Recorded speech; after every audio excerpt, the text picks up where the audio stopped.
Clear? बिल्कुल, बहुत ही जबरदस्त आ रही है प्रियंका जी, और we are very excited for the coming 45 minutes. और एक जोरदार तालियों से अगेन आपको हम वेलकम करते हैं, और हम कॉपी पेन खोल के बिल्कुल तैयार हैं सीखने के लिए। Thank you sir, thank you. जी, good evening all of you. जैसा कि सर ने बताया कि मेरा नाम प्रियंका है और मेरा बैकग्राउंड फार्मेसी का रहा है। उसके बाद मैंने अभी फिलहाल एमएससी सेकेंड ईयर का एग्ज़ाम मेरा अभी बस जस्ट ख़त्म हुआ है। और जैसा कि सर ने बताया, मैं एक हाउसवाइफ होने के साथ साथ मैंने अपनी स्टडी भी कंटिन्यू की है साथ साथ, और एमए बिजनेस से मुझे जुड़े हुए अभी लगभग 5-6 महीने हुए। हम लोग इसके प्रोडक्ट्स को यूज़ कर रहे हैं और काफ़ी इसके अच्छे रिजल्ट देखने को मिल रहे हैं।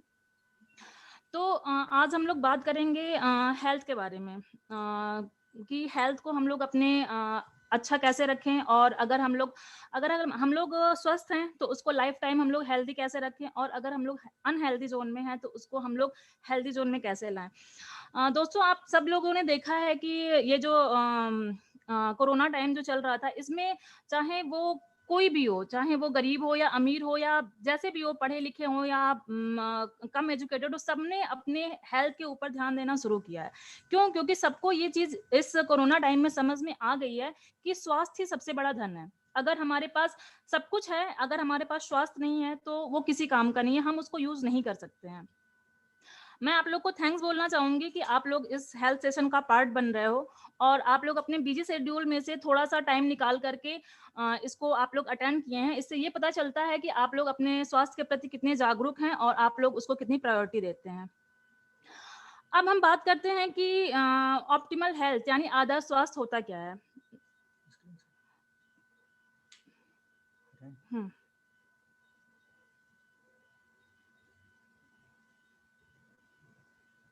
ऑप्टिमल हेल्थ यानी आदर्श स्वास्थ्य होता क्या है? दोस्तों, कहा भी गया है, आपने सुना होगा कि वक्त तो सबको मिलता है जिंदगी में, अपना वक्त और अपना स्वास्थ्य बदलने के लिए, लेकिन ये जिंदगी जो है वो दोबारा नहीं मिलती है स्वास्थ्य और वक्त को बदलने के लिए। तो हम सब, जब अगर हमारा स्वास्थ्य इतना कीमती है, तो हम लोग वक्त रहते ही अपने स्वास्थ्य के प्रति जागरूक क्यों ना हो जाएं, ताकि हम लोग ऐसे डेंजर जोन में जाएं ही ना, ताकि हमें आगे चल के परेशानियां हो, या हमें आगे चल करके किसी भी ऐसी चीज या ऐसी सिचुएशन का सामना करना पड़े जो हम में से कोई नहीं चाहता हुआ, कि हाँ हम बीमार पड़े, या हमारी फैमिली में कोई ऐसी कंडीशन आए कि हमें डॉक्टर के पास जाना हो या हमें एडमिट होना, कोई नहीं चाहता होगा। तो हम लोग आज इसी के बारे में बात करेंगे, और सबसे बड़ी बात ये होती है कि हम सब जो हैं वो स्वास्थ्य के प्रति कहीं ना कहीं जागरूक हैं, लेकिन हम लोगों में से काफी लोग ऐसे भी हैं जिनको स्वास्थ्य के बारे में नॉलेज तो होता है, बट शायद वो नॉलेज जो होता है वो कंप्लीट नहीं होता है, जिसको जैसे हम कह सकते हैं कि अधूरा ज्ञान जो होता है वो बहुत खतरनाक होता है। तो कितने लोग होते हैं जो ये तो समझते हैं कि हाँ हमारे पास नॉलेज है, बट क्या उनका नॉलेज जो है वो बिल्कुल इस लेवल का है जो उनके स्वास्थ्य को सही रख सकता है? तो आज हम यही जानेंगे कि क्या वो जो नॉलेज है, हम या आप में से जो भी, अगर इस नॉलेज जो हमारे पास है उसमें से क्या हम लोग उस नॉलेज के थ्रू अपने स्वास्थ्य को बेटर कर सकते हैं।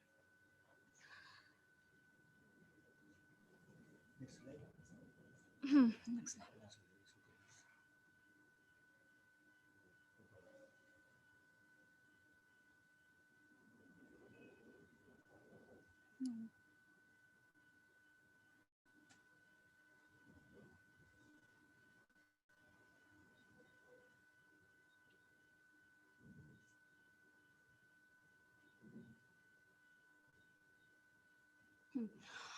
फ्रेंड्स, आज हम बात करेंगे कि हेल्थ जो है वो एक ऐसा फैक्टर है जो हम सभी लोगों की लाइफ को कहीं ना कहीं टच करता है, चाहे वो कभी भी हो और कहीं भी हो, वो हमेशा सबको टच करता रहता है।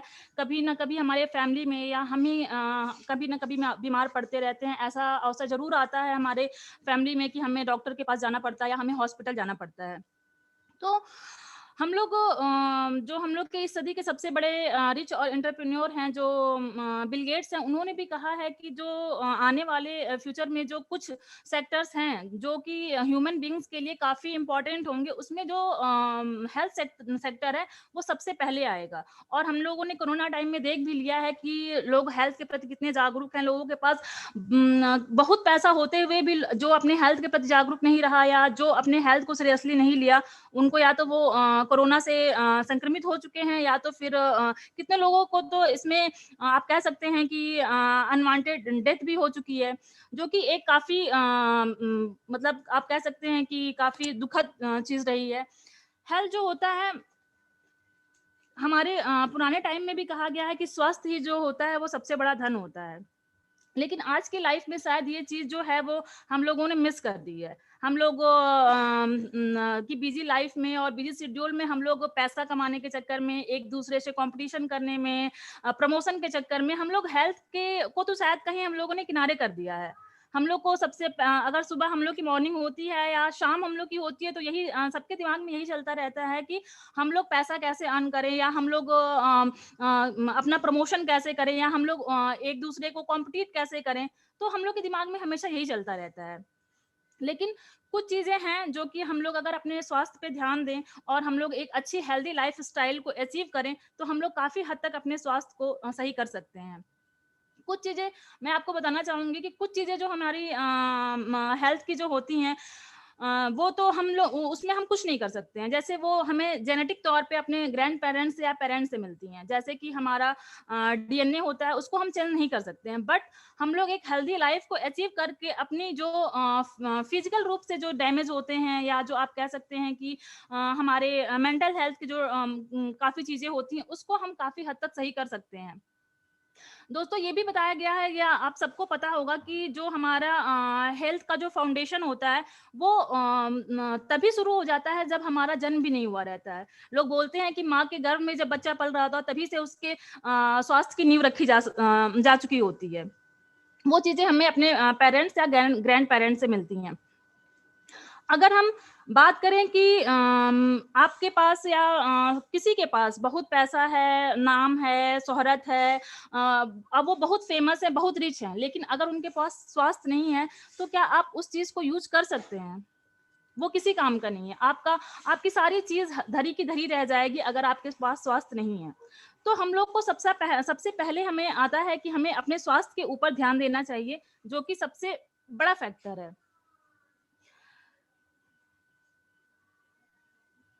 अगर मैं अभी आप लोगों से पूछूं कि हम लोगों को सबको पता है कि हेल्थ जो है वो इम्पोर्टेंट है, लेकिन अगर हम आपसे अगर पूछें कि ये तो सबको ही जानता होगा, लेकिन उसमें से रेगुलर कितने लोग हैं जो डेली एक्सरसाइज करते होंगे, डेली या तो जिम जाते होंगे, या ऐसी मतलब फिटनेस का 1 से 2 घंटा अपनी हेल्थ को देते होंगे, या तो जाके मॉर्निंग वॉक करते होंगे।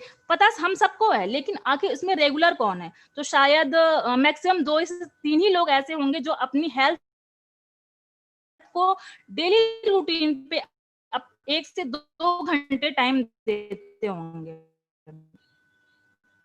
जबकि हम सभी को ये चीज़ होनी चाहिए कि हमें डेली रूटीन, आप कुछ नहीं कर सकते तो आप डेली आधे घंटे से लेके में शामिल करनी चाहिए।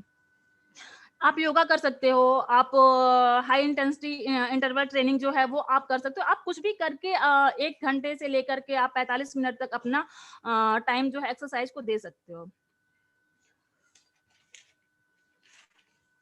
लेकिन हम में से कोई ऐसा करता नहीं है। हमें अपने स्वास्थ्य की चिंता सबसे ज़्यादा कब होती है? या तो तब होती है जब हम डॉक्टर के पास जाते हैं, को हॉस्पिटल में देखने जाते हैं। तब जब डॉक्टर ये बोलता है कि भाई भाई साहब, या तो आप कुछ कर लो या तो ऊपर ही वाला कुछ करेगा।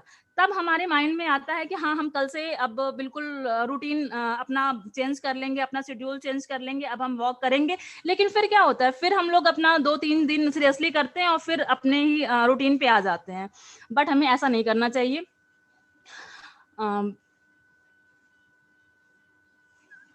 WHO के अकॉर्डिंग जो हेल्थ होता है, उसमें सिर्फ ये नहीं होता है कि हम लोग अगर सिर्फ मेंटली और फिजिकली हेल्दी हैं तो उसी को आप हेल्दी लाइफ लाइफ कह सकते हो या हेल्दी होना कह सकते हो।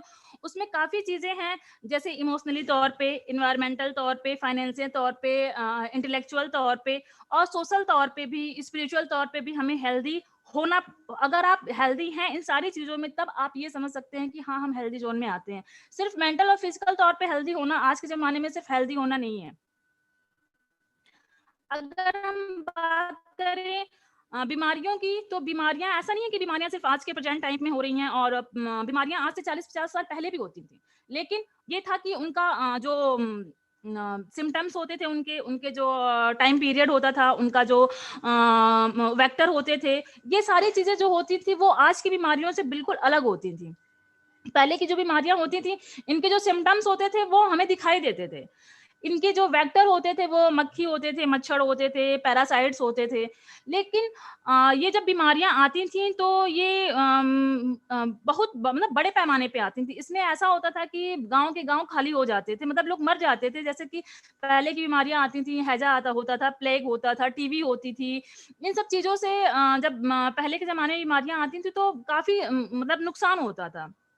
इन बीमारियों को हम कम्युनिकेबल डिजीज़ कहते थे, जो कि बीमारियाँ एक-दूसरे के छूने से फैलती थीं। बट आज के टाइम के साथ-साथ हमारी सारी बीमारियाँ भी आप कहें कि वो चेंज हो गई हैं। उनके सिम्पटम्स भी चेंज हो गए हैं, उनका टाइम पीरियड भी चेंज हो गया है, उनका उनके वेक्टर्स भी चेंज हो गए हैं। अब की जो बीमारियाँ हैं वो लाइफ़ टाइम डिज़ीज़ हो गई हैं। आप कह सकते हैं कि वो हमारे स्टाइल की जो डिसऑर्डर है, उस पे वो डिपेंड हो गई हैं। आज की बीमारियाँ हैं जैसे बीपी हो गया आपका, डायबिटीज़ हो गया ये अल्ज़ाइमर हो गया आपका, आर्थराइटिस हो गया, ये सारी जो बीमारियाँ हैं ये आपकी लाइफ़स्टाइल पे काफ़ी हद तक डिपेंड करती हैं। इन बीमारियों की ख़ास बात क्या होती है कि ये बीमारियाँ जो हैं वो नॉन कम्युनिकेबल होती हैं। ये एक-दूसरे के छूने से फैलती नहीं हैं। और ये बीमारियों को हम एक तौर पे साइलेंट किलर, इनका जो कोई भी सिम्पटम्स इनके होते हैं वो हमें प्राइमरी स्टेज पे दिखाई ही नहीं देते हैं। इनके जो सिम्पटम होते हैं या तो हमें लास्ट स्टेज पे पता चलते हैं, या तो ऐसे स्टेज पे हमें पता चलते हैं कि उस स्टेज के बाद हमें या तो मेडिसिन हमें लाइफ टाइम लेना पड़ता है, या तो हमें मेडिसिन पर डिपेंड ही होना पड़ता है। जैसे अगर आप बात करिए शुगर की, या आप बात कर लीजिए बीपी की, अगर आपको एक बार शुगर आपकी बॉडी में क्योर हो जाता है, या एक बार आपको बीपी क्योर हो जाता है, तो कोई भी डॉक्टर आपको ये नहीं बोलेगा कि हाँ, आप 1 महीने बीपी की दवा लीजिए, फिर अगले महीने आप बंद कर दीजिए। आपको वो यही सजेस्ट करता है कि आपको लाइफ टाइम बीपी की भी दवा लेनी है, और आपको लाइफ टाइम डायबिटीज़ की भी दवा लेनी है। तो ये यही बीमारियाँ हैं कि इनके सिम्पटम्स जो हैं हमें प्राइमरी स्टेज पे पता नहीं चलते हैं। इनके सिम्पटम्स हमें या तो लास्ट स्टेज पे पता चलते हैं, या तो ऐसे स्टेज पे पता चलते हैं जहाँ पे हमारा सिर्फ़ एक ऑप्शन बचता है कि हमें लाइफ टाइम मेडिसिन पे ही डिपेंड होना पड़ता है। उसके बाद हम अगर बात करते हैं कि इन बीमारियों को हम देखा जाए तो इन बीमारियों का ग्राफ जो है वो इंडिया में के साथ-साथ वर्ल्ड में भी काफ़ी तेज़ी से फैल रहा है। आप देखिए कि आपके आपके ही मतलब सोसाइटी में या आपके ही आस-पास काफ़ी ऐसे लोग मिल जाएँगे जिनको शुगर की, जिनको बीपी की, जिनको अस्थमा की, मतलब तमाम तरह की बीमारियाँ हैं। तो आप ये कह सकते हैं कि इन बीमारियों का जो ग्राफ है वो हमारे प्रेज़ेंट टाइम में काफ़ी तेज़ी के साथ बढ़ रहा है। अब हम देखते हैं कि इन बीमारियों को जो डब्ल्यूएचओ है, विश्व स्वास्थ्य संगठन, उसने 3 कैटेगरी में उसको डिवाइड किया है।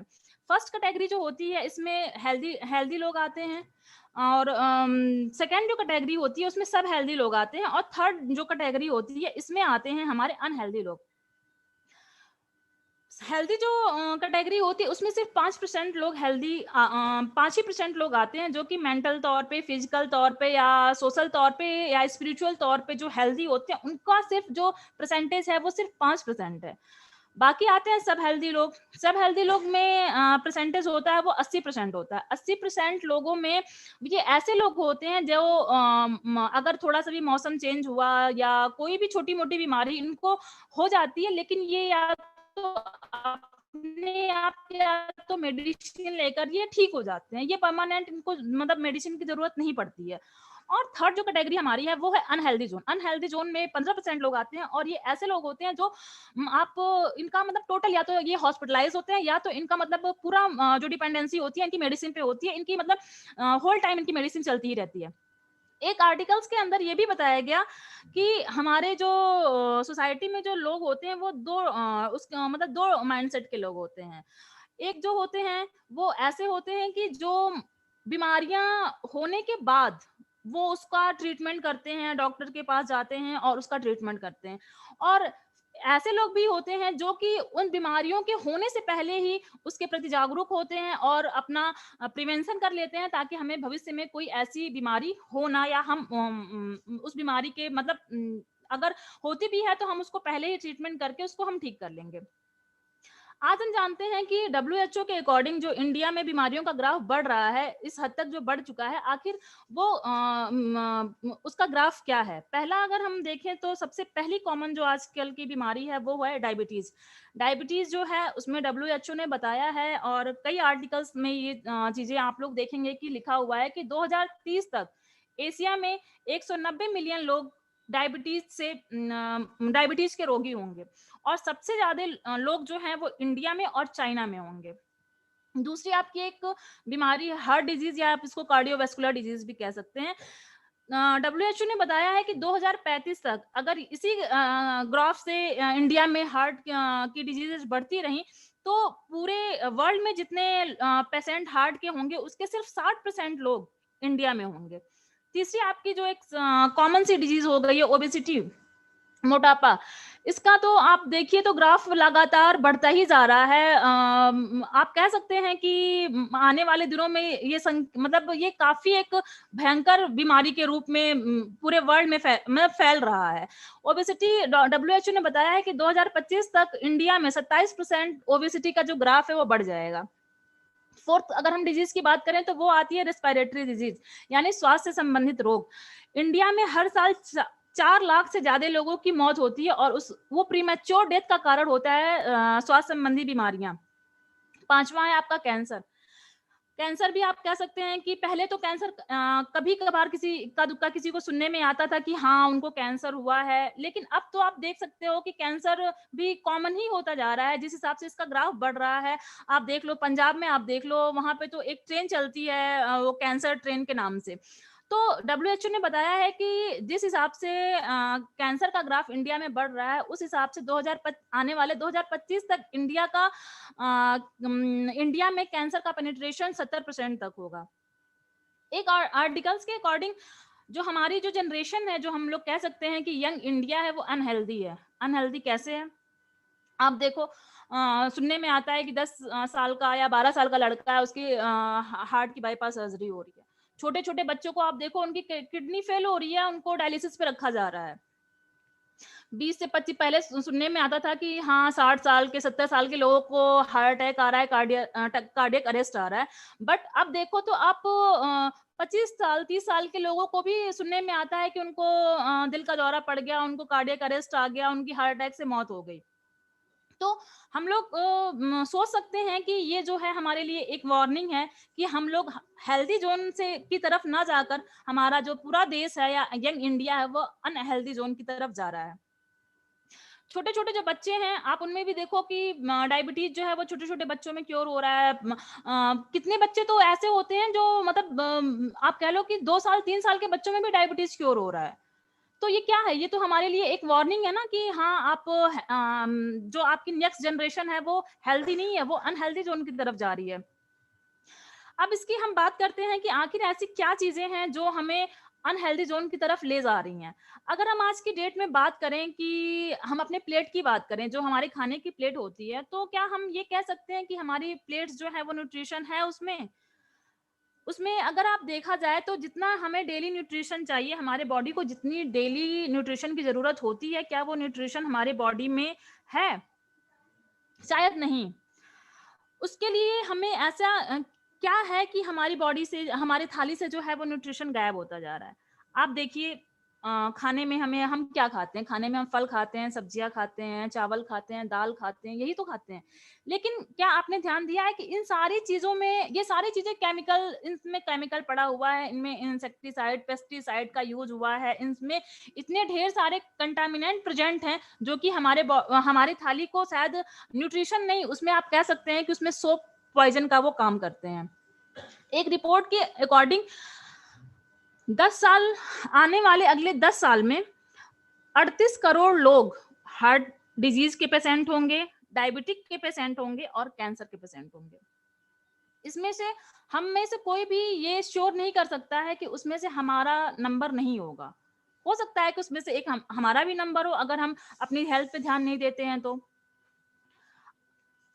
अगर हम बात करें फूड की, तो फूड हमारे लाइफ में सबसे इम्पोर्टेंट आप कह लीजिए कि सबसे इम्पोर्टेंट चीज है फूड। अगर हम किसी भी बंदे को 2 से 3 दिन अगर हम फूड नहीं देते हैं तो शायद वो किसी भी हाउ मेनी किसी तरह वो सरवाइव कर लेगा। लेकिन क्या अगर हम किसी भी इंसान को 2 से 3 मिनट अगर हम विदाउट ऑक्सीजन अगर हम रख दें उसको, अगर हम उसको ऑक्सीजन प्रोवाइड ना करें तो क्या वो रह पाएगा? नहीं रह पाएगा। एक इंसान को जिंदा रहने के लिए सबसे इसेंशियल चीजें क्या होती हैं? सबसे इसेंशियल चीज फर्स्ट आती है आपकी होगी एयर, सेकंड हो गया आपका फूड और थर्ड हो गया आपका वाटर। अगर हम ध्यान दें तो इस समय ये तीनों चीजें जो हैं वो पॉल्यूटेड हो चुकी हैं। आपकी एयर भी पॉल्यूटेड हो चुकी है, आपका वाटर भी पॉल्यूटेड हो चुका है और आपका फूड भी पॉल्यूटेड हो चुका है।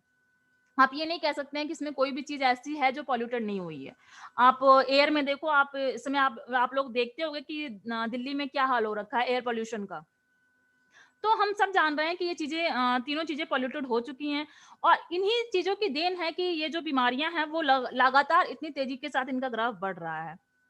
हम ये भी जानने की कोशिश करेंगे कि आखिर ऐसे कौन कौन से रीजन है जो इन बीमारियों को का ग्राफ बढ़ने में हमारे मदद कर रहे हैं। पहला आता है आपका लैक ऑफ न्यूट्रिशन, सेकंड आता है आपका लॉट्स ऑफ केमिकल, थर्ड आता है आपका लॉट ऑफ स्ट्रेस, थर्ड आता है आप फोर्थ आता है आपका लैक ऑफ फिजिकल एक्टिविटीज और लास्ट में आता है आपका नहीं आप अब हम बात करेंगे सॉरी अब हम बात करेंगे लैक ऑफ न्यूट्रिशन की। अगर हम न्यूट्रिशन की बात करें तो हमारा जो फूड है वो आप कह सकते हैं कि लो ऑफ न्यूट्रिशन हो चुका है। क्यों? क्योंकि उसमें न्यूट्रिशन शायद बहुत कम मात्रा में है या तो बचा ही नहीं है। क्यों?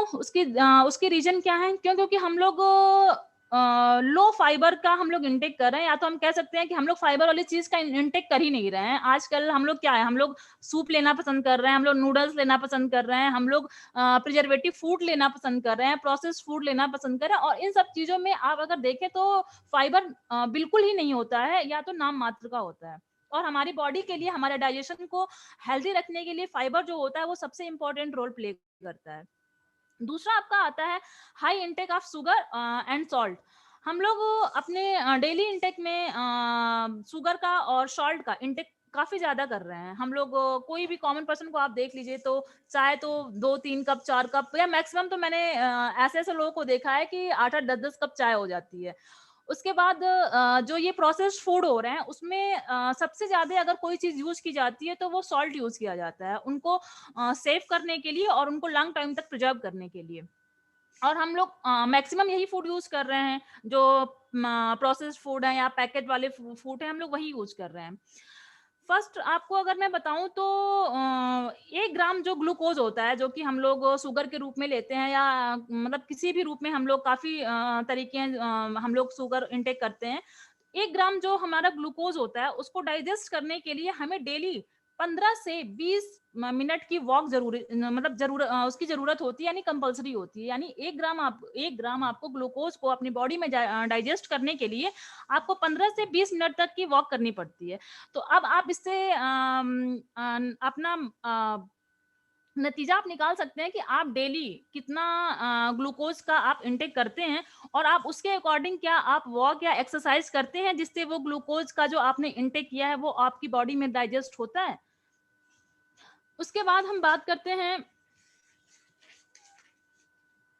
इम्बैलेंस डाइट की। हम आजकल हमारी जो डाइट है वो बिल्कुल आप कह सकते हैं कि इम्बैलेंस है। कोई हमने अगर ब्रेकफास्ट किया तो लंच का पता नहीं है भाई, क्योंकि आप आजकल की लाइफ इतनी बिजी शेड्यूल है सबके पास, लोगों के पास मतलब आप कह लो कि मतलब डिनर ब्रेकफास्ट और लंच करने तक का टाइम नहीं है। अगर किसी ने ब्रेकफास्ट किया तो लंच का पता नहीं, अगर लंच कर लिया तो डिनर का पता नहीं। तो आप कह सकते हो कि हमारी जो डाइट है वो बिल्कुल इम्बैलेंस है। आगे आता है ओवर कुकिंग। हम किसी भी चीज की जो है हम लोग आज इतनी ज्यादा उसकी ओवर कुकिंग कर रहे हैं कि उसमें न्यूट्रिएंट्स बच ही नहीं रहे हैं। और हम सबको पता है कि चीजों को सबसे ज्यादा अगर आपको किसी भी चीज का बेनिफिट लेना है तो बताया गया है कि आप उसको रॉ फॉर्म में खाइए। अगर आप उसको कुछ चीजें ऐसी हैं जो आप रॉ फॉर्म में नहीं खा पाते हैं उसको भी कहा गया है कि उसको भी मतलब ओवर कुकिंग नहीं करनी है, उसकी सिर्फ कुकिंग करनी है। लेकिन हम लोग उस चीज की इतनी ज्यादा उसकी ओवर कुकिंग कर देते हैं कि उसमें न्यूट्रिएंट्स बिल्कुल बचते ही नहीं है। हम लोग आजकल प्रेशर कुकर का यूज कर रहे हैं और हम सबको पता है कि प्रेशर कुकर में कोई भी चीज पकती नहीं है, वो सिर्फ प्रेशर कुकर उस चीजों को सिर्फ गला देता है। और हम लोग सोचते हैं कि हाँ भाई हमने तो इस ब्रांड का प्रेशर कुकर यूज कर रहे हैं, उसमें क्या कर रहे हैं, उसमें हम ओवर कुकिंग ही कर रहे हैं। आगे आता है अल्कोहल, और अल्कोहल का जो है हम हाईली कंजप्शन कर रहे हैं। चाय का हम हाईली रूप में हम अधिक सेवन कर रहे हैं, कॉफी का हम हाईली इनटेक कर रहे हैं। सेकंड पॉइंट आता है लॉट्स ऑफ स्ट्रेस। हमारे बॉडी के लिए इसेंशियल जो भी चीजें हैं, मैंने जैसा बताया आपको, एयर, वाटर और फूड सारे पॉल्यूटेड हो चुके हैं, और उसके ऊपर से हम लोग क्या करते हैं, स्मोकिंग हो गया आपका, आप अल्कोहल का इंटेक कर रहे हो। इससे क्या होता है, इससे आपके फ्री रेडिकल्स होते हैं, और आपके टॉक्सिक फूड का जो हम इंटेक करते हैं उससे भी हमारे बॉडी में जो है तमाम तरह के केमिकल्स आते हैं, जो कि हमारे ऑर्गन्स को, हमारे टिश्यूज को, हमारे सेल्स को डैमेज करने का काम करते हैं। आगे आता है रेडिएशन। रेडिएशन जो है, हम सबको पता है कि रेडिएशन आज की जनरेशन में, या एक आप कह सकते हैं कि प्रेजेंट टाइम में एक सबसे बड़ा मोटिव हो गया है। सबसे ज़्यादा रेडिएशन जो है हम टीवी से निकलता है, लैपटॉप से निकलता है और मोबाइल से निकलता है। लेकिन ये चीज़ें हम सब जानते हैं, बट सबसे ज़्यादा यूज़ भी हम इन्हीं चीज़ों का करते हैं। कोई भी ऐसा इंसान नहीं है जो लैपटॉप, टीवी और मोबाइल का डेली अपनी नीड में यूज़ ना करता हो। इससे हमें क्या होता है, इससे हमें ब्रेन कैंसर जैसी बीमारियां होती हैं, ट्यूमर होता है आपको, हार्ट की प्रॉब्लम हो रही है, अल्जाइमर हो रहा है, मेमोरी लॉस हो रही है। और यहाँ तक कि एक आर्टिकल्स में बताया गया है कि अगर ऐसे ही लगातार रेडिएशन का ग्राफ बढ़ता रहा, तो आने वाले इन फ्यूचर में, दो मतलब आप कह सकते हैं कि 30 से 40 सालों में जो हमारी ह्यूमन बींग्स है, वो शायद अपनी नेक्स्ट जनरेशन को बर्थ करने लायक बचे ही ना।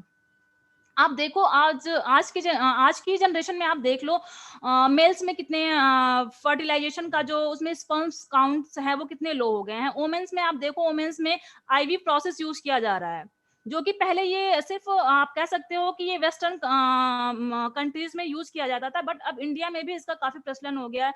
आप देखो, सेरोगेसी प्रोसेस इंडिया में भी अब काफी उसका चलन हो गया है। जहां देखो वहां पे आप सेरोगेसी प्रोसेस है, आईवी चीजें हैं। मतलब रेडिएशन का जो प्रभाव आप कह सकते हो, ये सिर्फ आने वाले ही जनरेशन में नहीं, ये अभी से हमें देखना शुरू हो गया है। इसके बाद हम अगर बात करें तो लॉस ऑफ स्ट्रेस की। स्ट्रेस तो हम सबको पता है कि स्ट्रेस हमारी लाइफ का एक सबसे बड़ा, जो आप कह सकते हैं कि वो फैक्टर है, जो हम सबकी लाइफ को डेली रूटीन में या कहीं ना कहीं प्रभावित करता रहता है। चाहे आप जॉब करते हो, गवर्नमेंट जॉब करते हो, प्राइवेट जॉब करते हो, या तो आप हाउस वाइफ हो, स्ट्रेस सबको होता है, हर लेवल का स्ट्रेस होता है। लोगों को अब कंपटीशन है एक दूसरे से आगे निकलने का, प्रमोशन का चिंता है लोगों को। भाई किसी को बॉस की डांट पड़ रही है, किसी को भाई हायर लेवल की का पिन अचीव करना है, आप कह सकते हैं हायर लेवल पे जाना है, उसकी टेंशन है। हमारे पास मतलब इतना बिजी शेड्यूल है कि हमारे पास सिर्फ, अगर आप देखो तो सुबह से शाम तक सिर्फ क्या किसी ना किसी बात को लेकर के, छोटी छोटी बातों को लेकर के हमें टेंशन लगी रहती है। किसी-किसी को भाई ईएमआई भरनी रहती है, उनके पास फ़ोन आ जाता है, उसको भाई अपने घर की ईएमआई पेमेंट करने की उसको टेंशन बनी रहती है। कितने लोग होते हैं भाई, उनके बॉस जो होते हैं, अगर वो अच्छे नहीं है तो उनको ये एक टेंशन बनी रहती है कि भाई सुबह हमें ऑफ़िस जाना है और फिर हमें बॉस को फेस करना पड़ेगा, उसकी अलग टेंशन बनी रहती है। चौथा आता है आपका lack of physical activity. Lack of physical activity में हम लोग की लाइफ इतनी भाग-दौड़ की हो गई है और इतनी फास्ट लाइफ हो गई है कि हम लोग एक्सरसाइज़ करना ही नहीं चाह रहे हैं। हम लोग कोई एक्सरसाइज़ करता ही नहीं है। हाँ, कभी मन किया तो कर लिया, वरना ठीक है, चल रहा है। लेकिन इसमें इस एक्सरसाइज़ ना करने की और भी रीज़न है।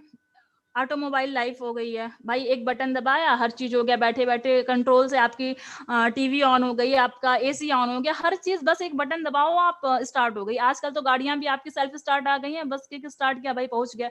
और हम में से मैक्सिमम लोग, या अधिकतर लोग चलना भी नहीं चाहते हैं। भाई कोई भी अगर छोटा-सा सामान भी अगर लाना है तो स्कूटी उठाया, बाइक उठाई, गए ले आए। हम लोग थोड़ा-सा भी मतलब चलना भी नहीं चाहते हैं।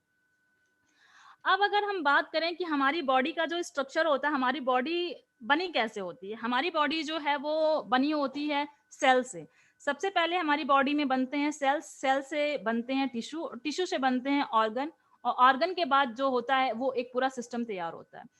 आप सबको पता होगा कि हमारे बॉडी में जो मेनली जो है वो 3 सिस्टम है। पहला आता है आपका नर्वस सिस्टम आता है, उसके बाद आपका आता है रेस्पिरेटरी सिस्टम, और उसके बाद आता है आपका डाइजेस्टिव सिस्टम। ये 3 आपके बॉडी के मेन जो है वो सिस्टम होते हैं। प्रॉपर न्यूट्रिशन ना मिलने पर सबसे पहले क्या होता है कि हमारी जो सेल्स होती हैं वो डैमेज होना धीरे-धीरे शुरू होती हैं। उसके बाद हमारा जब सेल्स हमारी डैमेज होती हैं, उसके बाद हमारे टिश्यूज़ डैमेज होते हैं और टिश्यूज़ जब डैमेज हो जाते हैं, उसके बाद हमारा जो है वो एक ऑर्गन डैमेज होता है। आज के अगर टाइम में आप किसी के भी घर चले जाओ, आप कॉमन से अपने सोसाइटी में किसी के घर चले जाओ तो किस मतलब सबके यहाँ आपको 2 से 3 टाइप की दवाएँ ज़रूर देखने को मिल जाएँगी और किसी के यहाँ तो आप जाओ तो मतलब पूरा एकदम रेक बना होता है दवाओं का। लो भैया पता चलता है कि हाँ, ये सुबह से शाम तक मतलब जितना वो खाना नहीं खाते उससे ज़्यादा उनको दवाई खानी पड़ती है। भई क्या करें ऐसी-ऐसी बीमारियाँ हो रखी हैं तो उनको सुबह, शाम, दोपहर उनको दवा लेना ही है। तो अगर हम लोग एक तरफ ध्यान दें तो हमारे यहाँ क्या हो रहा है, हॉस्पिटल्स लगातार बढ़ रहे हैं, डॉक्टरों की संख्या लगातार बढ़ रही है, मेडिसिन्स लगातार मतलब बनती जा रही है, उनका प्रोडक्शन लगातार हो रहा है। लेकिन हम अगर ध्यान दें तो क्या जिस हिसाब से हमारे यहाँ हॉस्पिटल्स, डॉक्टर्स, मेडिसिन्स या सारा एक जो सिस्टम है मेडिकल का वो हर क्षेत्र में आप कह सकते हैं कि वो आगे ही बढ़ रहा है। लेकिन क्या पेशेंट की संख्या घट रही है? आप अगर देखें तो पेशेंट की संख्या तो शायद जितना मेडिकल सिस्टम आगे नहीं बढ़ रहा, उससे शायद दुगनी-तिगुनी रफ्तार से पेशेंट की संख्या बढ़ती जा रही है। तो इससे क्या पता चलता है? इससे तो यही पता चलता है ना कि हम हेल्दी ज़ोन के ज़ोन में जाने के बजाय हम अनहेल्दी ज़ोन में जा रहे हैं। मैं ये नहीं कहती या कि मेडिसिन जो है वो हाँ, हमें ज़रूरत नहीं है। हाँ, मेडिसिन जो है वो हमारे कि कोई भी अगर हमें डिज़ीज़ होती है तो वो उसको क्योर करती है, बट उसका परमानेंट सॉल्यूशन नहीं देती है। आप ये कहें कि हम मेडिसिन लेने से हम किसी भी बीमारी को हम जड़ से खत्म कर देते हैं, तो शायद ऐसा पॉसिबल नहीं है। क्यों? क्योंकि आप कई केसेज़ में देखिए कि ऐसी-ऐसी बीमारियाँ हैं जो अगर आपकी बॉडी में क्योर हो जाती हैं, तो उनका लाइफ टाइम आपका सिर्फ एक सॉल्यूशन बचता है कि आपको मेडिसिन लेनी ही है। जैसा कि मैंने आपको पहले बताया कि अगर आपको बीपी क्योर हो जाता है या आपको शुगर क्योर हो जाता है, तो आपको लाइफ टाइम डॉक्टर यही सजेस्ट करता है कि आपको ये दवाएँ हमेशा लेनी ही है। यहाँ तक कि आप अगर कैंसर भी देखो, अगर आपकी बॉडी में कैंसर भी निकल जाता है, तो अभी आप ये नहीं कह सकते हो कि नहीं मैं मेडिसिन ले रही हूँ, तो हम कैंसर से हमको रिलीफ मिल जाएगा। कैंसर हाँ, ठीक है भाई कैंसर आप अगर आपके बॉडी में क्योर हो गया है, तो आपको दवाएँ लेनी है, जब तक आप हो तब तक आपको दवाएँ लेनी है और आपको बाकी जो उसमें थेरेपी होती है, वो आपको करना है। मेडिसिन्स जो होता है वो आपको थोड़े समय के लिए हाँ, ये है कि वो बीमारी को कंट्रोल कर देगा, लेकिन वो बीमारी को खत्म नहीं करता है। अब हम ये जानते हैं कि आखिर हमें ऐसा क्या करना होगा कि हम अपने जो सेल्स होती हैं उसको हम डैमेज होने से बचाएँ ताकि हमारी अगर सेल्स डैमेज नहीं होंगी तो ज़ाहिर-सी बात है कि हमारा टिश्यू डैमेज नहीं होगा। जब हमारा टिश्यू डैमेज नहीं होगा तो हमारे ऑर्गन डैमेज नहीं होंगे और जब ऑर्गन डैमेज नहीं होंगे तो हमारी बॉडी पूरी जो बॉडी है वो सही सलामत रहेगी। तो उसके लिए हमें 4 स्टेप फॉलो करने होंगे। पहला जो स्टेप आता है वो है न्यूट्रिशन, दूसरा जो आता है वो है आपका एक्सरसाइज़, तीसरा जो है वो है आपका एटीट्यूड और चौथा जो है वो आपका है रेस्ट। अब मैं पहले बात कर लेती हूँ एक्सरसाइज़ की। एक्सरसाइज़ जैसा कि मैंने पहले बताया कि हम लोगों में से कोई एक्सरसाइज़ करना नहीं चाहता है बट हमें ये करना चाहिए। हमें डेली नहीं आपके पास अगर ज़्यादा टाइम है, आपका बहुत बिज़ी शेड्यूल है, तब भी आपको डेली आधे घंटे, कम से कम आधे घंटे आपको अपने एक्सरसाइज़ को ज़रूर देना चाहिए। आप कुछ भी कर सकते हो, आप वॉक कर सकते हो, आप योगा कर सकते हो, अगर आप जिम जाते हो तो आप जिम जा सकते हो। अ, अगर ज़्यादा आपके पास अगर टाइम नहीं है तो आप 10 या 15 मिनट की आप एचआईटी कर लो, जो हाई इन अ, इंसेट इंसेंट हेलो? हेलो? हाँ, आवाज आ रही है आ रही प्रियंका है जी? सर? ओके जी, सर, ओके। जी मैम। तो आप कुछ भी करके आपको मतलब ऐसी एक्सरसाइज करनी चाहिए जिससे आपका पसीना जो है वो बाहर निकल जाए। हमारे एक्सपर्ट्स कहते भी हैं कि अगर पसीना आपका बाहर है, तो बीमारियाँ बाहर हैं, अगर पसीना अंदर है, तो आपकी बीमारियाँ अंदर हैं। दूसरा आपका आता है एटीट्यूड। एटीट्यूड जो है वो हमारे ऊपर डिपेंड करता है कि हम एटीट्यूड अपना रखना कैसा चाहते हैं। हाँ, ये तो ज़रूर है कि कहना बहुत आसान होता है बट उसको करना थोड़ा मुश्किल होता है। एटीट्यूड हमारे एनवायरनमेंट के ऊपर भी डिपेंड करता है, हम कैसे माहौल में रहते हैं इस पे भी डिपेंड करता है, हम कैसे बुक्स पढ़ते हैं इस पे भी डिपेंड करता है। तो इसके लिए हमें अपना एटीट्यूड जो है वो मैक्सिमम पॉजिटिव रखना चाहिए। हमें पॉजिटिव बुक्स पढ़नी चाहिए, हमें अपना जो सर्किल है, जो हम जैसे हम जो हमारे फ्रेंड्स का सर्किल है या हमारे जो रिलेटिव का सर्किल है, उसमें हम ऐसा अपना सर्किल बनाएँ जो जिसमें पॉजिटिव लोग हों। हाँ, अगर हम उनसे बात भी करें तो वो हमारे बीच सिर्फ़ पॉजिटिव बातें करें, ऐसा ना हो कि हाँ, हमने अगर किसी से बात करने बैठ गए तो वो नेगेटिव बातें कर रहे हैं या दूसरे की बुराई कर रहे हैं, तो हमें ऐसे लोगों से या तो हम कह दें उनको हमें अवॉइड करना चाहिए या तो हमें उनसे दूर रहना चाहिए। तो एटीट्यूड जो है वो हमारे ऊपर डिपेंड करता है कि हम अपना एटीट्यूड कैसा रखना चाहते हैं। थर्ड आता है आपका रेस्ट। रेस्ट की अगर हम बात करें तो हम सबको पता है कि हमें कम से कम 6 से 7 घंटे की जो हमें नींद है, वो कंपल्सरी है। वो हमारी बॉडी को जब हम रात में 6 से 7 घंटे सोते हैं, तो हमारी बॉडी जो है, उसमें जो भी चीज़ें जो हैं, वो डैमेज हुई रहती हैं। हम सबको पता है कि हमारी बॉडी में सेल्स जो हैं, वो डेली जनरेट होती हैं और डेली डिस्ट्रॉय होती रहती हैं। तो जब हम रात में सोते हैं, जब हम रात में हमारी बॉडी आराम करती है, तो जो भी सेल्स, जो न्यू सेल्स जो डैमेज हो चुकी रहती हैं, वो हमारी बॉडी में जनरेट होती हैं। जो भी हमारी बॉडी में आप कह सकते हैं कि जो भी डैमेज हुआ रहता है, उसको हमारी बॉडी रात में 6 से 7 घंटे जब हम आराम करते हैं, तो उसको मेंटेन करने का काम करती है। तो इसलिए हमें 6 से 7 घंटे की प्रॉपर रेस्ट होता है, वो कंपल्सरी है। अब ऐसा नहीं है कि 2 घंटे हमने दोपहर में सो लिए और 4 घंटे हम रात में सो लिए, ऐसा नहीं है। 6 से 7 घंटे की प्रॉपर नींद हमें रात में ज़रूरी है। अब हम बात करते हैं जो सबसे मेन टॉपिक है हमारा न्यूट्रिशन। न्यूट्रिशन की अगर हम बात करें तो जब भी अगर न्यूट्रिशन की बात आती है तो हमें अपने आप से एक क्वेश्चन करना चाहिए। हम सबको अपने आप से एक क्वेश्चन करना चाहिए कि क्या हम लोग आज से जो भी 10 साल पहले या 15 साल पहले जो क्या एनवायरनमेंट था, जो एटमॉस्फियर था या जो चीज़ें वो खाते थे, 10 साल पहले 15 साल पहले भी लोग रोटी, चावल, दाल, सब्ज़ी यही खाते थे। लेकिन क्या वो चीज़ें आज के जो जनरेशन है, क्या वो इतनी चीज़ें फ्रेश हैं? पहले आप देखिए 10 से 15 साल पहले एनवायरनमेंट काफ़ी अच्छा था। मतलब काफ़ी मात्रा में पेड़-पौधे थे। इतना पॉल्यूशन नहीं था। जो भी चीज़ें थी, जो भी फूड था, जो भी वाटर था, जो भी आप एयर थी, हर चीज़ फ्रेश थी। फूड में इतने ज़्यादा केमिकल्स, इतने ज़्यादा पेस्टिसाइड, इतने ज़्यादा इंसेक्टिसाइड का यूज़ नहीं होता था। आज क्या है, आज भी हम वही दाल-चावल रोटी सब्ज़ी ही खा रहे हैं, बट उसमें न्यूट्रिशन की मात्रा बिल्कुल नहीं है। आप कह सकते हैं कि न्यूट्रिशन की मात्रा शायद बहुत लो हो गई है। और पॉल्यूशन तो आप देख ही रहे हैं कि हाई लेवल पे पहुँचता जा रहा है। पेड़-पौधे दिनों-रात कटते जा रहे हैं। तो हम अगर ये सोचें कि हम वही दाल-चावल रोटी सब्ज़ी खा करके और हम आज के टाइम में हम हेल्दी रह सकते हैं, तो शायद ऐसा पॉसिबल नहीं है। इसके लिए हमें क्या करना होगा? इसके लिए हमें अपनी जो डेली की प्लेट्स होती है जिसको हम कह सकते हैं कि हमें अपनी प्लेट्स में न्यूट्रिशन को जो है वो ऐड करना होगा।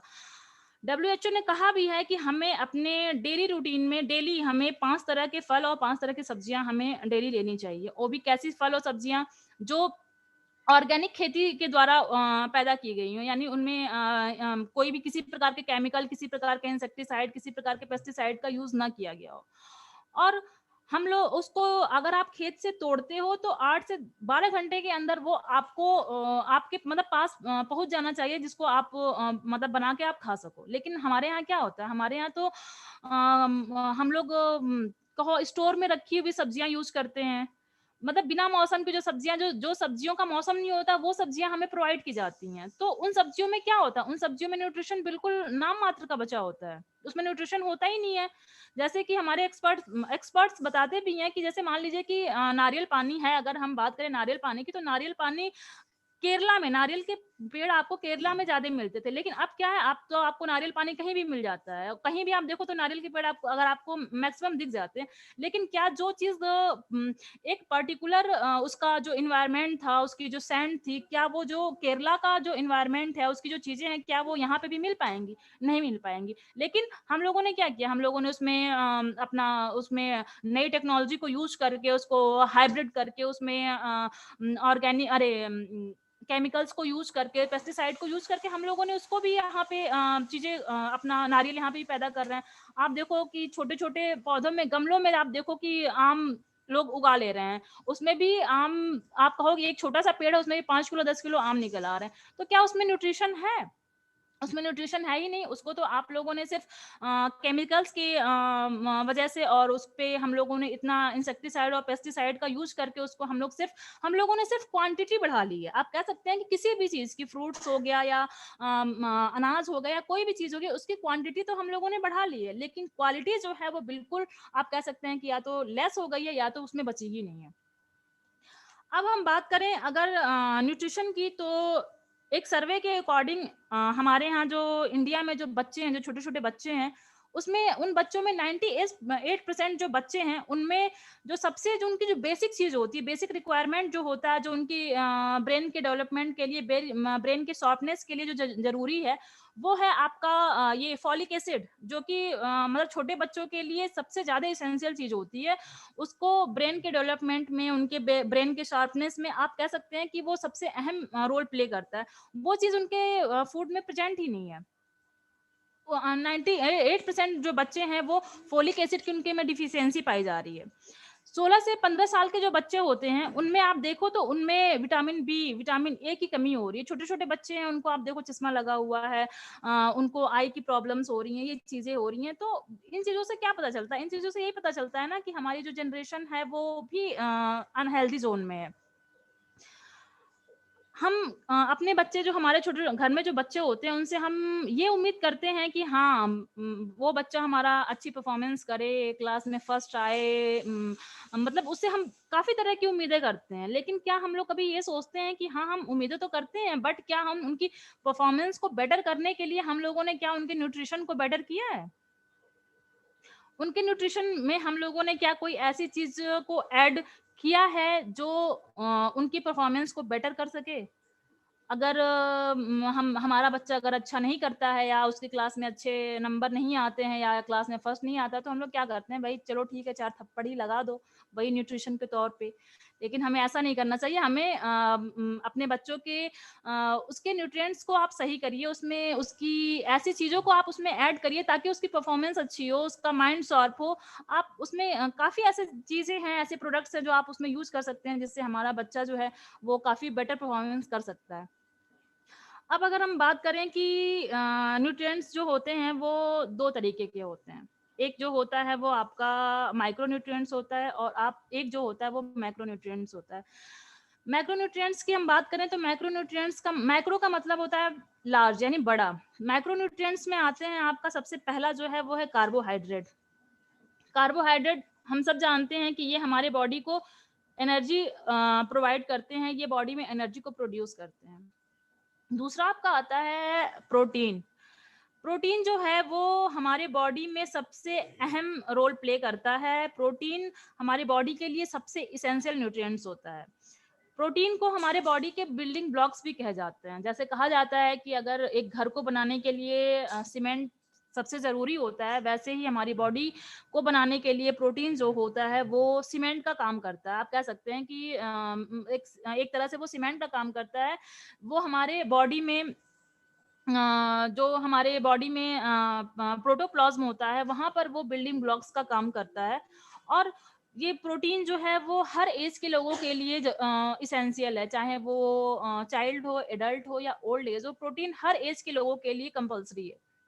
लेकिन इंडिया में 90% लोगों में या तो प्रोटीन की डिफिशियंसी है, या तो 90% लोग ऐसे हैं जो प्रोटीन इंटेक कर ही नहीं रहे हैं, या तो बहुत लो मात्रा में प्रोटीन का इंटेक कर रहे हैं।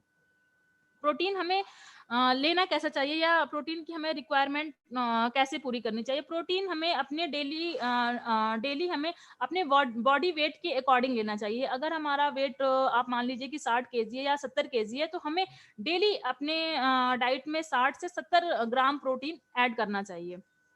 उसके बाद आता है फैट। फैट में भी हम जानते हैं कि फैट भी 2 तरीके के होते हैं। एक जो होता है आप कह सकते हैं कि अच्छा फैट होता है, और एक जो आप कह सकते हैं कि आप उसको हाँ, जो खराब मतलब ट्रांस फैट जो होते हैं। तो गुड जो फैट होते हैं उसमें आते हैं ओमेगा 3 और ओमेगा 6। ये हमारे बॉडी के लिए भी आप कह सकते हैं कि इसेंशियल होते हैं। ये हमारे जो बॉडी में जो है एनर्जी भी प्रोवाइड करते हैं, या आप कह सकते हैं कि जो हमारे जो जॉइंट्स होते हैं, इसमें ये म्यूकस का, यानी ये जो कभी-कभी आप देखो अगर अर्थराइटिस हो जाती है, या कितने लोगों को ये प्रॉब्लम हो जाती है कि इनके जॉइंट से जो होती है वो मतलब कभी-कभी आवाज़ आती है, खट-खट की आवाज़ आने लगती है, तो डॉक्टर उनको ओमेगा 3 या फिश ऑयल प्रोवाइड करता है, जिससे जो वो है उनके जॉइंट्स में लुब्रिकेंट का काम करते हैं, जिससे वो चीज़ें जो होती हैं वो सॉल्व हो जाती हैं।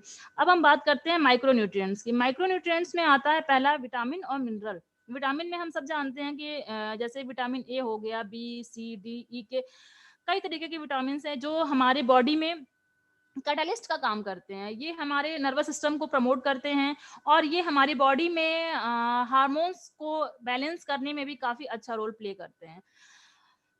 आगे आता है मिनरल। मिनरल में कैल्शियम हो गया आपका, मैग्नीशियम हो गया, जिंक हो गया, सोडियम हो गया, आयरन हो गया। ये सब जो है हमारी ग्रोथ में, हमारे डेवलपमेंट में, हमारे टिश्यू रिपेयरिंग में, हमारे हार्मोन्स के प्रोडक्शन में ये काफ़ी अहम रोल प्ले करते हैं। अब हम बात करेंगे कि जो हमारे डेली रूटीन में या जो हमारे थाली में जो न्यूट्रिशन गैप हो रहा है, आखिर उसको हम फुलफिल कैसे कर सकते हैं? अगर हम हमारे जो हम डेली इंटेक कर रहे हैं, जो हम डेली फूड ले रहे हैं, उसमें तो वो चीज़ें, वो न्यूट्रिशन बचा ही नहीं है, तो आखिर जो हमारे बॉडी में जो न्यूट्रिशन का गैप हो रहा है, उसको हम फुलफिल कैसे करें?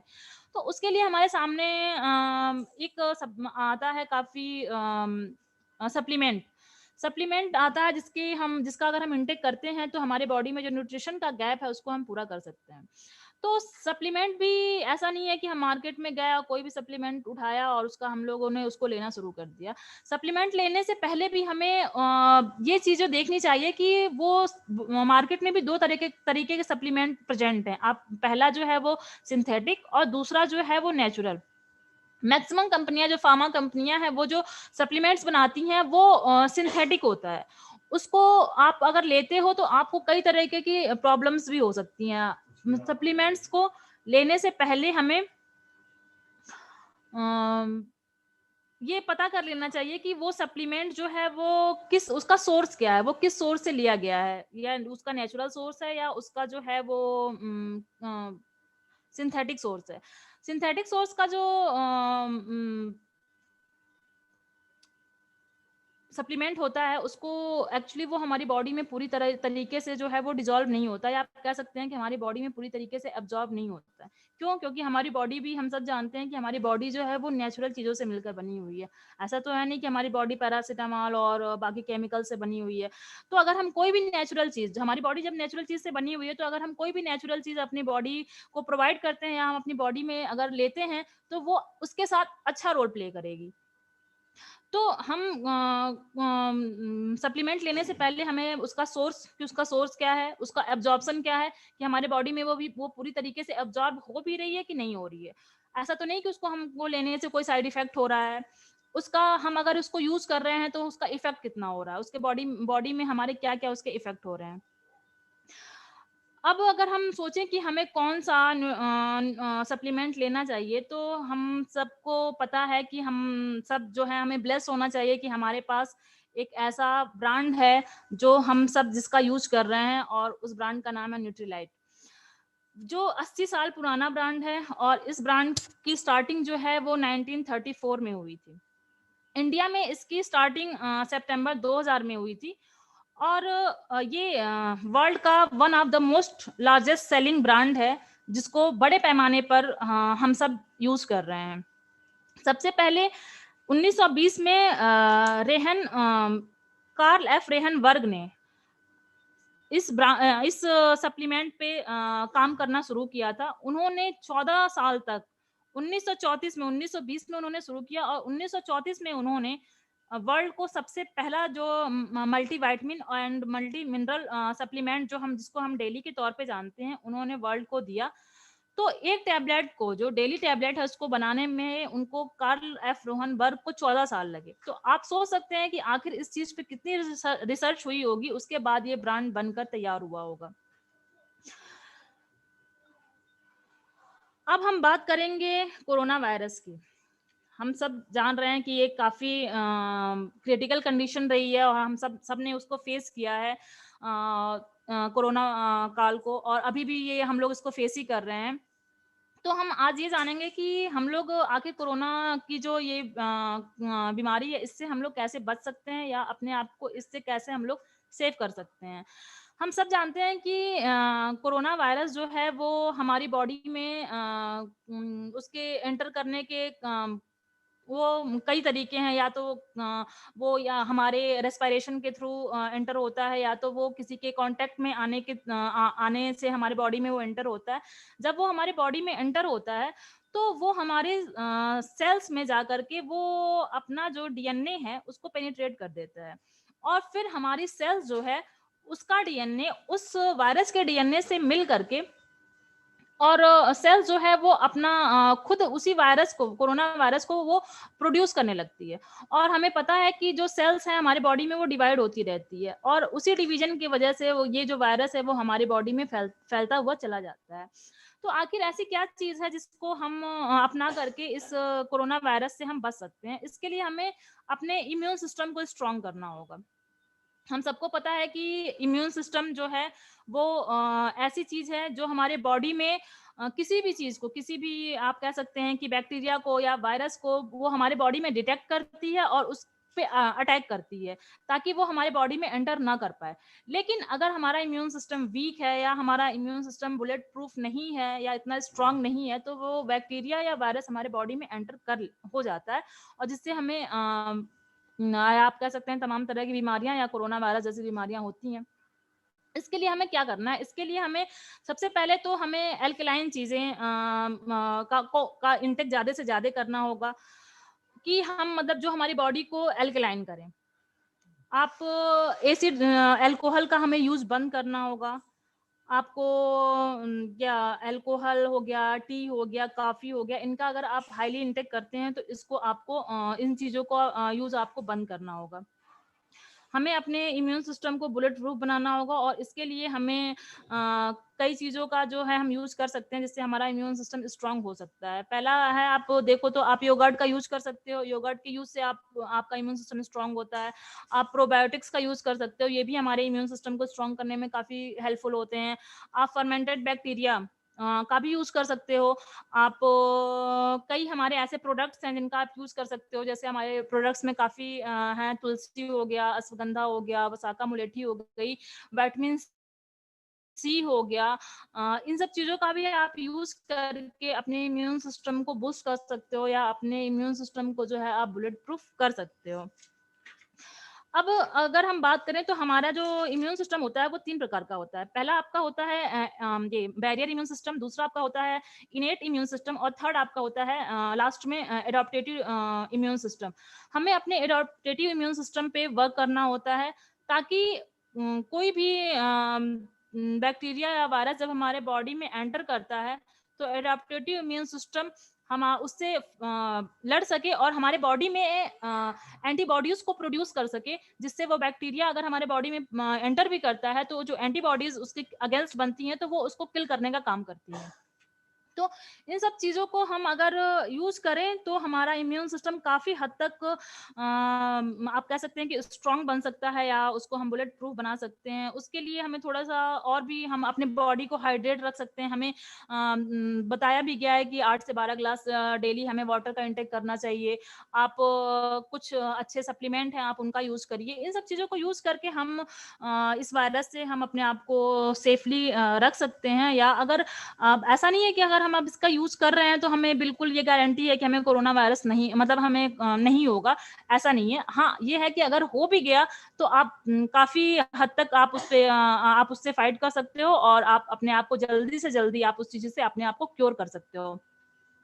तो ये था मेरा आज का प्रेज़ेंटेशन, और थैंक यू कि आप लोगों ने अपना इतना कीमती टाइम दिया, और मैं थैंक्स बोलती हूँ अपने मेंटर विजय सर को और हेमता मैम को, कि उन्होंने मुझे ये प्लेटफ़ॉर्म दिया, ताकि मैं अपने जो मतलब थोड़ा बहुत मुझे नॉलेज है, और जो भी चीज़ें मैंने आपको बताई वो अपने एक्सपर्ट्स के मतलब उनके एडवाइस पे, और बाकी अपनी पढ़ी हुई चीज़ों के बारे में मैंने आपको बताया। Thank you so much. So stay healthy and live young. Thank you, sir. Over to host. Thank you Priyanka ji, बहुत ही जबरदस्त